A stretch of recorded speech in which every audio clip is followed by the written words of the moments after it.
दोस्तों आज के इस वीडियो में हम लोग जानेंगे कि 100 केवीए के ट्रांसफार्मर पर कितने किलोवाट का लोड को दे सकते हैं। इस वीडियो में हम लोग बिल्कुल आसानी से समझेंगे। देखिए हम लोग सबसे पहले यह जानेंगे कि केवीए क्या होता है।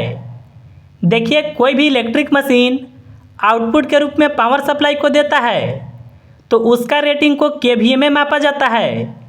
जैसे देखिए ट्रांसफार्मर या फिर जो डीजी है उसका रेटिंग केवीए में होता है। देखिए केवीए का full form kilo volt ampere होता है। देखिए एक बात को और भी आप समझिए, कोई भी इलेक्ट्रिक मशीन पावर सप्लाई को लेता है, जैसे देखिए पंखा या फिर देखिए टीवी, तो ये सब का जो भी रेटिंग होता है वह या तो वाट में या फिर देखिए वाट से बड़ा यूनिट होता है किलोवाट। यानी देखिए पंखा, टीवी, कूलर, ये सब जितने भी उपकरण होते हैं इसका रेटिंग वाट में या फिर किलोवाट में होता है। देखिए 1000 वाट बराबर 1 किलोवाट होता है। अब चलिए हम लोग जानेंगे कि 100 केवीए का अगर ट्रांसफार्मर है तो इस पर हम लोग कितना किलोवाट का लोड को दे सकते हैं। तो देखिए इसके लिए आपको एक फार्मूला को समझना होगा। देखिए फार्मूला होता है किलोवाट बराबर, आपको देखिए केवीए में पावर फैक्टर से गुना करना होता है।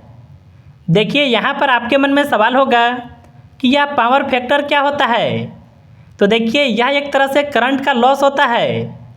अगर देखिए हम लोग पावर फैक्टर की वैल्यू की बात करें तो यह देखिए 0 से लेकर के 1 के बीच होता है। अगर देखिए मान लीजिए पावर फैक्टर का मान 1 है तो इसका मतलब यह है कि करंट का किसी भी तरह से कोई भी लॉस नहीं है। लेकिन देखिए एवरेज पावर फैक्टर की वैल्यू की बात करें तो देखिए वह लिया जाता है 0.8। अब देखिए हम लोग यह फार्मूला से किलोवाट को निकालेंगे। तो देखिए 100 केवीए का ट्रांसफार्मर है ना, तो इसके जगह पर 100 को लिखेंगे। इसके बाद देखिए पावर फैक्टर के जगह पर 0.8 को लिखेंगे। अब देखिए हम लोग 100 से यह संख्या में गुना करेंगे। देखिए गुना करने पर आएगा 80 किलोवाट। यानी देखिए अगर 100 केवीए का ट्रांसफार्मर है तो इस पर आप 80 किलोवाट का लोड को कनेक्ट कर सकते हैं। लेकिन देखिए यह जो लोड होगा यह फुल लोड होगा। देखिए अगर आप फुल लोड को कनेक्ट करते हैं तो ट्रांसफार्मर हीट हो जाएगा और यह जल्दी ख़राब हो जाएगा। देखिए ट्रांसफार्मर के केस में 70% से लेकर के 80% तक लोड को कनेक्ट करना चाहिए। चलिए हम लोग सबसे पहले यह जानेंगे कि 80 किलोवाट का 70% कितना होगा। सबसे पहले देखिए 80 को लिखेंगे, इसके गुना में लिखेंगे 70 को। प्रतिशत का चिन्ह जब हटेगा तो बट्टा में आएगा 100। यह 2 जीरो से यह 2 जीरो कट जाएगा। 8 से गुना 7 में करें तो यह होगा 56। यानी अगर हम लोग 70% को निकालें तो यह देखिए 56 किलोवाट होगा। अब चलिए हम लोग 80% को निकालते हैं।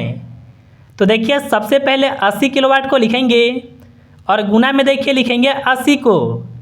प्रतिशत का चिन्ह जब हटेगा तो यहाँ पर बट्टा में आएगा 100। यह 2 जीरो से यह 2 जीरो कट जाएगा।